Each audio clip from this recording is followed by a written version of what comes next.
আসসালামু আলাইকুম দর্শক, সবাই কেমন আছেন? আজকে আসছি বুড়িছড়া বিল। এই সুন্দর জায়গাটা আমি আজকে আপনাদের সামনে এক্সপ্লোর করব। তার আগে বলি, এই বুড়িছড়া বিল ঘুরতে আসতে আপনাকে আসতে হবে কুড়িগ্রাম জেলার নাগেশ্বরী উপজেলার নেওয়াশী ইউনিয়নে। নেওয়াশী বাজার থেকে একটু সাইডে অবস্থিত।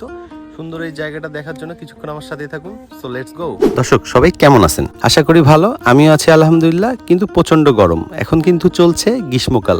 গ্রীষ্মকাল মানে হচ্ছে আম কাঁঠাল লিচু পাকবে। অনেকের গাছেই কিন্তু ধরেছে নটকল। নটকল কিন্তু জঙ্গলি ফল। যাই হোক, কুরবানির গোস্ত খেয়ে কিন্তু সবারই অবস্থা খারাপ। বাজারে দেখলাম শাকসবজি আর মাছের দাম অনেক বেড়ে গেছে, কেননা সবাই গোস্ত খেয়ে খেয়ে একঘেয়েমি হয়ে গেছে না। তো যাই হোক, আজকে আসছি একটু ঘুরতে। আমি কোন টাইপের পাবলিক জানেন? মাঝে মাঝে ঘুরতে যাব তা নই, অনেকদিন পর টাকা খরচ করে দূরে কোথাও যাব ঘুরতে ট্যুরে তাও নই। আমি প্রায় প্রতিদিনই ঘুরি কাজের ফাঁকে ফাঁকে। মানে ধরুন যে আজকে একটু ছুটির দিন, বিকালবেলা আমি ঘুরতে বের হই, ঘুরি এবং সেই দৃশ্যগুলো আপনাদের সাথে শেয়ার করি। আপনাদের কেমন লাগে ঘুরতে? অনেকেই কিন্তু শুধু ভিডিও দেখেন, ভিউজ বাড়ে, কিন্তু ফলো দিতে চান না। আপনারা এত কিপটা কেন বলেন তো? আমার নিজ জেলা কুড়িগ্রাম জেলার নাগেশ্বরী উপজেলায় আমার বাসা। আজকে আসছি আমি নাগেশ্বরী উপজেলারই একটা এরিয়া, যে এরিয়াটার নাম হচ্ছে নেওয়াশী ইউনিয়ন। নেওয়াশী ইউনিয়নের পাশেই নেওয়াশী বাজার। নেওয়াশী বাজার থেকে একটু কাছে কিন্তু আসলেই পাবেন বুড়িছড়া বিল। এই বিলটা কিন্তু একটা বিস্তীর্ণ এলাকা জুড়ে। এই বিলের আশপাশে আছে অসংখ্য আবাদি জমি প্রকল্প। এখানে আপনারা আসলে এই বিলের পাড়ে পাবেন ঠান্ডা পানির সাথে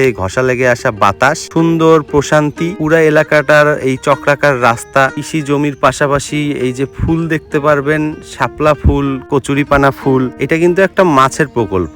বুড়িছড়া বিলটা উন্নয়ন প্রকল্প সহ সরকার এটা লিজে আবাদ করতে দেয় মৎস্য চাষীদেরকে। যাই হোক, আজকে আমি এই এলাকায় এসে আমার অনেক ভালো লেগেছে। আপনারাও কিন্তু চাইলে ঘুরতে আসতে পারেন এই বুড়িছড়া বিলে। মানে হচ্ছে আপনার অনেক টাকা খরচ করে 1-2 বছর 4 বছর পরে ট্যুরে যেতে হবে প্রশান্তির জন্য, রিফ্রেশমেন্টের জন্য। ব্যাপারটা কিন্তু এরকম নয়। আমার কাছে দুনিয়াটা হচ্ছে সুন্দর। আল্লাহ পৃথিবীটা কত সুন্দর করেই না সৃষ্টি করেছে। আসেন সবাই আশপাশের জায়গাগুলো ঘুরি। টাকা খরচ করে শুধু দূরে দূরে ট্যুরে যাওয়া নয়, সেটা আপনি কখনো যেতেই পারেন ফ্যামিলিকে নিয়ে বা একাই বা বন্ধু বান্ধবের সাথে। আর আশেপাশের জায়গাগুলো ঘুরতে কিন্তু তেমন কোনো খরচ নাই এবং খুব বেশি সময়ও লাগবে না। ধরুন যে আপনি যদি ব্যবসা করে থাকেন, সেই ক্ষেত্রে আপনি 1 বা 2 ঘন্টার জন্য যদি ফ্রি হন, তো আপনি এই সময়ের মধ্যেই একটা ছোটখাটো ট্যুর দিতে পারেন আপনার আশেপাশের এলাকাতে। আপনার মনের খোরাক, মানসিক প্রশান্তি সবকিছুই কিন্তু পাবেন একটু ঘুরেই। এই এলাকাটা এসে আমার একটা উপলব্ধি হয়, সেটা হচ্ছে যে আমাদের দেখার চোখ থাকতে হবে। মানে আমার কাছে এতই ভালো লাগে আশপাশ ঘুরে। অনেকের কাছে কিন্তু আবার ঘুরতে এই আশপাশের জায়গাগুলো নাকি কমন, এগুলাতে নাকি কোনো ঘোরাঘুরির জায়গা নাই, দেখার নাকি কিছুই নাই। কিন্তু অনেকের কাছে আবার এই জায়গাগুলোই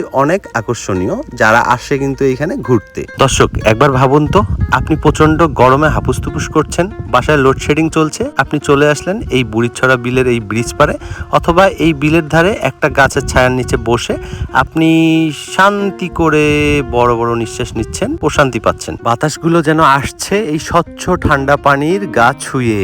তো দর্শক, এই বুড়িছড়া বিলটা আপনাদের কেমন লাগলো সবাই কমেন্ট করে জানাবেন। অনেক অনেক ভালো থাকবেন। আসসালামু আলাইকুম।